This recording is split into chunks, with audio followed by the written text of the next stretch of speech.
जी महाराज जी ने हमें हमेशा दीनता का मार्ग सिखाया, सिमरन करना और दीनता रखना, आपस में प्रेम रखना, भजन बंदगी करना, गुरु जी ने हमें यही हुक्म दिया था और इसी हुक्म पे हम चल रहे हैं। आपने देख लिया भाई महाराज जी आज सुपुर्दे खाक हुए, उनका अंतिम संस्कार किया गया।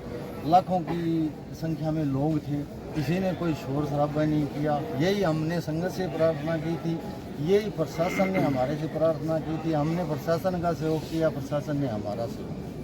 बाबा जी के बाद अब जो कोई भी गद्दी पे बैठेगा उन्हें आप लोगों की तरफ से किस प्रकार से कैसा प्यार दिया जाएगा? देखो संगत को प्यार तो वैसा ही मिलेगा जी जो पहले था।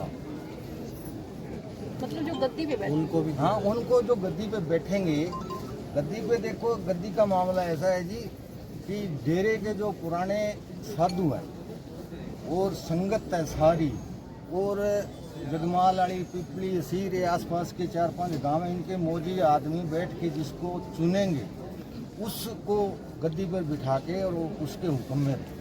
कल गद्दी को लेकर यहाँ पर फायरिंग भी की गई थी, काफी विवाद भी हुआ था। वो गद्दी को लेके फायरिंग उस वीरेंद्र ने की थी जी। वो महाराज जी को मतलब लाते ही और उसी टाइम संस्कार करना चाहता था, तो लोगों में रोष था। देखो लाखों श्रद्धालु हैं महाराज जी के, और उसने उसी टाइम संस्कार करने की कोशिश की। तब टोटल कोई 20-50 आदमी होंगे, तो उसमें उन कोई जो 20-50 आदमी थे उनको कोई गुस्सा आया, उन्होंने रोका भी संस्कार। तो महाराज जी के दर्शन तो अंतिम दर्शन तो सारी संगत को होने चाहिए, तो इसलिए उसने संस्कार करने की कोशिश की, लोगों ने रोका, तब उसने गोली चला। ऐसी क्या मंशा थी जी जो एकदम जल्दी से उनको संस्कार करने की हो? मनसा यही थी कि उसने महाराज जी को ब्लैकमेल करके और बंधक बना के रखा हुआ था। महाराज जी को बंधक बना के रखने के बावजूद, इसीलिए तो देखो सारी संगत आप घुमा के देख लो, सारी खड़ी है। एक भी व्यक्ति कहते भी हमारे को मिलने दिया है, उसने किसी को नहीं मिलने दिया है।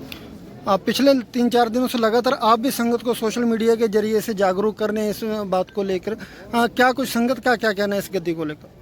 नहीं संगत तो ये आप पास ही खड़ी है जी, पूछ लो भाई संगत क्या चाहती है। हाँ, वीरेंद्र की तरफ से एक जो वीडियो भी कल से शाम से वायरल हो रही है, जो गुरु गद्दी की जो वसीयतनामा गुरुजी द्वारा लिखा गया, क्या? नहीं वसीयतनामा वो झूठा है जी सारा। देखो एक हमारे डेरे की परंपरा रही है, पूज्य परम संत मस्ताना जी थे, वो एक अनपढ़ संत थे, लेकिन वो भी जाते वक्त पूज्य मैनेजर साहब जी का नाम लेके गई। अभी आगे से आपको मैनेजर के हुक्म में रहना है। और पूज्य मैनेजर साहब जी ने जब चोला छोड़ने से 3 साल पहले संगत में कह दिया था कि आपको वकील के हुक्म में रहना है, और वकील साहब अपना पूरा समय संगत की सेवा करके गए हैं।